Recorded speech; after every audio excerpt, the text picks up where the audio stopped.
Greetings, this is TimeRider at Chapter 4. Before I begin my video today, I wanted to give a shout out to Nick over at Matchbox Restorations. I'm sure a great many of you follow him already, and if you don't, you should. Nick is one of the best diecast restoration artists there is, and this morning he released his very first custom resto mod. Nick, welcome to the dark side. I suggest everyone go over and check this video out because the processes that he used were, well, unique to Nick, and I love the result. So anyway, at that, let me get on to my stuff. This model was added by Lesney in 1966. It was green with hard black plastic wheels. It was converted to superfast and painted blue in 1970. There are some transitional oddities with superfast wheels on the old green body. It was one of the first, if not the first casting that had a dog poking his head out the rear window. It didn't last long as a superfast, being deleted in 1971. As is typical for me, this was purchased as a part of a lot for the banner price of $2.30. Let me get started. One of the things I admire about Lesney is the creative way in which they put these models together. This particular one was secured with a post in the front, and in the back, next to the wonderful trailer hitch, was a clip. I suspect they used the clip because of the steep incline of the rear deck, and so I really only had to drill out one post. The post that held in the windshield was very small. So what I did, rather than using a drill bit, was take a grinding ball in my rotary tool and carefully ground down the post, or whatever you want to call it, until I could get the windshield out. And now just a drop of oil and my 1/16 inch shockwave drill bit. I love saying that. We'll drill out the single post on this model and get ready to tap it for a button screw. Little refresher drop of oil. And just to remind everybody, this tap is a 2-56 tap.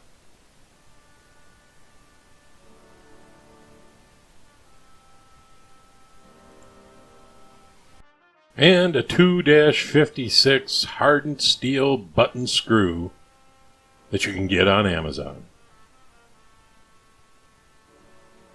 You know, I have a lot of people ask me why I don't use caustic acid. And really, there's two principal reasons. One is that it's caustic, and the other is that it's acid. And citrus stripper can be used indoors. It's a lot milder. Caustic acid will cause burns if you get it on your skin. It'll do who knows what if you get it in your eyes.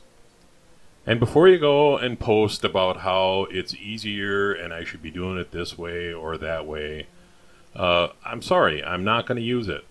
Ever. Citrus stripper works fine, and if I have to do it twice, then I have to do it twice. And if I have a difficult situation, I'm going to use aircraft stripper, which is a little more potent than citrus stripper, but still not as bad as caustic acid. I put on the citrus stripper, I wait a little while, the paint starts to boil, and then the next thing I have to do is give it a bath, which is what I do. And I think that it works just fabulous. And here I am giving the little pug a bath. You know, one of the things that I find kind of ironic too is the caustic acid people are often the ones that tell me that I shouldn't use wire brushes because it's going to hurt the surface of the model, which to me is kind of a joke. You just drop the thing in acid. And when they're done with the acid, it always has like a chalky film, and they wind up having to go over it with 4/0 steel wool or something to get the residue off. So I guess it's 6 to 5 or pick 'em either way. And that's my last word on the subject. I won't bring it up again. But if you want to use caustic acid, God bless you. Go ahead. I won't do it. And now that I have a clean casting, it's time for a little Tamiya light gray. And I love this paint, like I've said 100 times before, because it really holds the details of the casting very well. After the primer had cured for a day, it was time to lay on some green. And I mixed this green starting with Tamiya X15 light green and darkened it with some X5 dark, well, it's regular green, I guess. And then I wanted to lighten it back up because I went a little too far. And rather than using white, which has a tendency to kind of wash out the colors sometimes, I went to lighten it with Tamiya X8 yellow. And this is the color I wound up with. I think it looks pretty good. I'd say I color matched it, but to me, color matching is a myth anyway. Lesney probably painted the damn thing 12 different shades of green to begin with. So as long as I'm in the ballpark, I'm a happy camper, and I think I am here. So while the green paint is curing, it's time to give some attention to the rest of the pieces. There weren't that many. The windshield was actually in really good condition. It was just dirty, and so I cleaned it up with some soapy water. The inside, or the chassis rather, was covered on the bottom in like some fine sand. So I don't know if it had been to the beach and got wet, or to the bathtub and got wet and then went out in the sandbox. The inside of the car was frankly just gross. And it has a driver, and it also has the little dog in the back seat. And the dirt was just in every crack and crevice. So I kind of pulled the thing sort of apart. I mean, everything's attached, which is nice. And just tried to get into every crack and crevice in the interior. And as tempted as I was to cut off that damn trailer hitch, I didn't. I just cleaned it. And this is a restoration after all, so I'm trying to stay true to form. And there's the little suspension piece. I'm going to need to straighten that a little bit with some heat. And with everything dry, I'm going to clean up the chassis a little bit. That's about all I'm going to do with it, is just wire brush it, hit the bumpers, and just make sure it's presentable. I don't really think it needs any more than that, and I never took the wheels off because honestly I didn't think I needed to.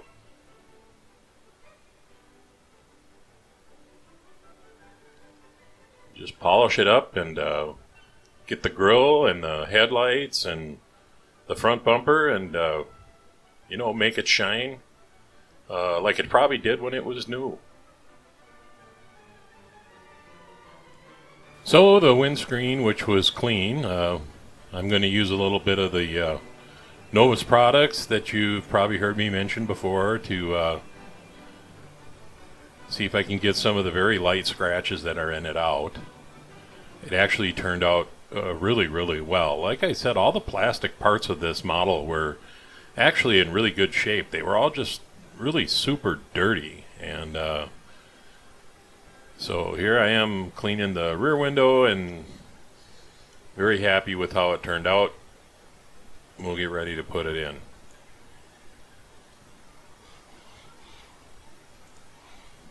So the green paint is cured, and it's time for a coat of Tamiya TS13 Gloss Clear. I think I actually wound up putting 3 coats on this, and I gotta say I was really happy with how it turned out. And before I put the whole thing together, I wanted to touch the hubs up a little bit. For this, I'm using a Rust-Oleum American Accents silver paint pen, which you can probably get at any Menards, Home Depot, or Fleet Farm, depending on where you live. Heck, you can probably get it at Walmart. So I had a subscriber ask me what I meant by rubberized adhesive. The stuff I use typically is called Anabond, but what I told him to do was to go to the auto parts store and get some RTV black silicone, or you could use clear silicone or blue silicone or bathroom silicone. It really doesn't matter. All I'm trying to do is hold the windshield in place, but leave myself an opportunity to remove it at some point without breaking it like epoxy would. So today I used RTV black. I push it in with a cotton bud, kind of let the adhesive spread around a little bit. And then we put the interior in.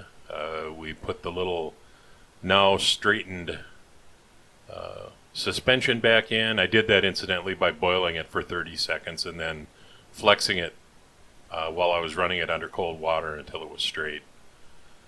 And then we hook on the little clip. And last but not least, we get our button screw. And no, it's not color matched. That's kind of a Marty thing. I'm not that concerned. So let's take our little trip down memory lane here. The model was fairly chipped up. There was a hunk of tape on the top of it. Probably somebody sold it at a garage sale or something and taped a price on it. The wheels, the interior were really, really dirty, and the grille and headlights were corroded, and the rear bumper was corroded. About the only thing that was really clean was the doggone Lesney trailer hitch.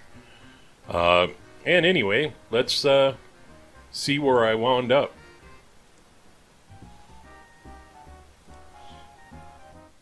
We shall restore them in Australia.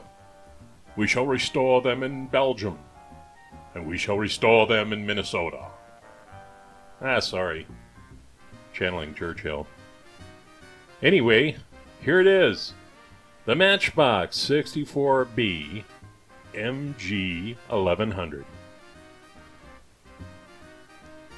This is TimeRider at Chapter 4. And we'll leave the light on for you. Subscribe if you like, and share if you must. Take care and be safe.